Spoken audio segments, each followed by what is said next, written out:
Tim, I know you're kind of joking about it, but like, how many school visits do you think you've made over the years? I don't know. I've been here for 14 years. Sometimes it happens off season, sometimes it doesn't. But I know for sure it happens on the off day of while I'm in season. So let's just call it 16 by 14. You know, with some 17s in there. Little probably maybe just over 200. A lot of the same schools. There's some repeat schools in there. You know, shout out to all the McDonald's. 26, 35, 14. There's a lot of McDonald's out there. Is there a day where you just don't feel like doing it? Isn't there a day that you don't feel like going to work, but you go to work? The answer is yeah, on days that you're like broken and you're like, I'm barely getting out of bed. How do I start this day off? But at the same time, those kids bring energy back into your life. It's like having kids at the house, you know, when it's like they don't really care whether they care if you lost, but they don't care that, you know, what you're feeling like. You come in and bring in positive message and a positive energy, you get something back out of it. So when I go in and we talk about leadership, when I go in, we talk about, you know, bullying, or we talk about academic success, and you give them a physical representation of what success can lead to. It wasn't, you know, that I had all A's until I got to high school, or the first time I brought home my first C, and my parents took me out of football alone, and meant that much more to me to get back onto the field, or you know, just the success it was to be able to go to the number one public university in the nation, like the University of California at Berkeley. But it's the ideology that a positive impact can be created and you not know it. So 14 years ago when I was going to these schools, and it was like me and like Akeem Hicks, or me and, you know, Will Smith back in the day going to hospital visits or whatever it was, you don't realize what you've done until 4, 5, 6, 7, 8, 9, 14 years later, and you see, you know, those kids like, hey man, you came and visited me when I was at my lowest point, or you came and talked to my classroom, and now that I try and give back in this way, that those positive impacts help create everlasting positive impacts. What was your genesis? Was it Steve, your dad? Man, Steve or Anita, you know, when you have two parents that give so much, whether it's my dad, you know, he used to go to those football camps, and you're like, you know, you go with them, you're like, why isn't my dad paying attention to me? Because he's paying attention to all these other kids. Or you know, you have all these friends in the world that come through your house, and your mom goes out of her way to feed them. She goes out of her way to drop food off to neighbors, to neighborhoods, to kids that she knows are struggling. When you have two parents that have giving hearts, you're just a byproduct.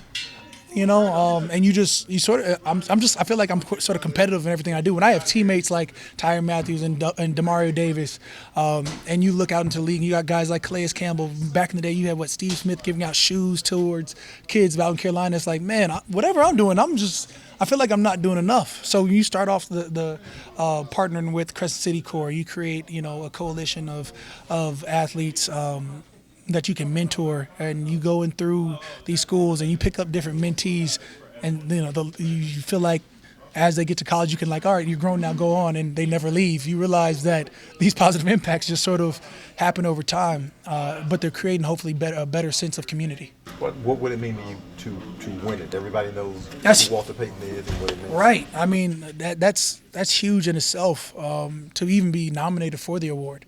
Because, you know, it's a nod to the community work that you're doing, as well as to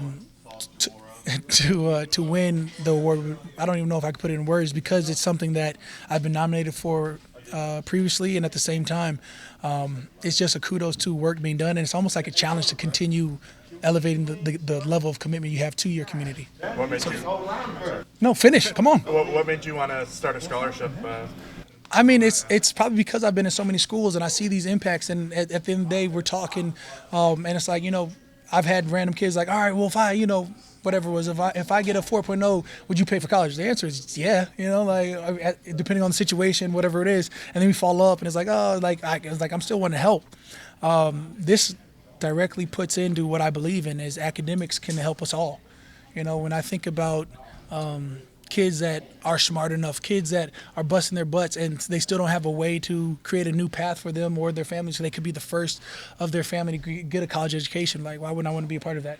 When I think about the university I went to, and I think about guys who are so proud to be a part of the, you know, LSU or Tulane or Xavier or or you know, Southern. How many colleges are available that we need to take advantage of here in New Orleans alone? So. It's just another way for me to help. If I always stress academic success, you know, everybody wants to focus on football. Everybody wants to focus on being a professional sports player or partaker of, but your brain never leaves you.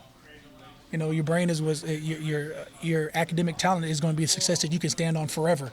Eventually, your athletic talents will leave. You can't be 60 out here windmilling unless your name is LeBron James. I don't know. It's just, you know, that's how infinitesimal of a percentage you can win as being an athlete is going to be. But your brain can carry you well into your, 60s, 70s, 80s, unless you face something that we didn't foresee coming. Have you had any of these children that said, "Hey, you once came to my school," like show up with like a mustache and a family of their own yet, or anything? No, not with family or not with the family of their own. I'm sure they're out there, and gosh darn it, I've definitely, like I said, I've definitely had like 24, 25-year-olds roll up on me. I'm like, gosh darn. My rookies are 22, 23. Like, in theory, one of these kids could one day be like, "I remember you come to my school," and that's when I'm like, "All right, guys, it's time." Have you gotten to visit your own child's school? No, I do. I show up to my kids' school back when they were at St. Martin's. I will be going to Country Day eventually. Wherever they're at, I'm going to go, but we just won't publicize that part because, like, they're at a private school. You can't small violin talk, like, just, I look at them and I'm like, what? I didn't even get this life, My dad was a football player. I don't remember going to a private school. It's not true. I think I went for 4th and 5th grade. Gosh, 3rd and 4th. Think? Yeah, I don't recall those younger years, Those are the years you try and put behind you as fast as you can. 2nd and 3rd grade, whether you say those are the happiest days of your lives? No. You're getting told what to do at every point from the moment you wake up to the moment you go to sleep. Now you just get told what to do because I'm married, I don't think that stops. Cam, I mean, you kind of touched on this, but I assume you started this when you were a rookie, or like early your rookie season, and I mean, you could have been doing anything else on your one off day. So, Yeah. What kind of pushed you through that in those years? Was it because of your parents, or? I mean, think about this. Before I was a New Orleans Saints, like the moment I got drafted as a Saint, as a New Orleans Saint, and I flew in and got a playbook, I was kicked out of the building like 12 hours later. 24 hours later, like, you forget it was a lockout year. So long before I was a New Orleans Saints, I was a New Orleanian. My first friends were a bartender and like somebody else. Like it was a few people that I just walked into. Like the first time I was asking people, "Hey, where to eat?" It was real New Orleanians, and that Southern hospitality carried heavy in my heart.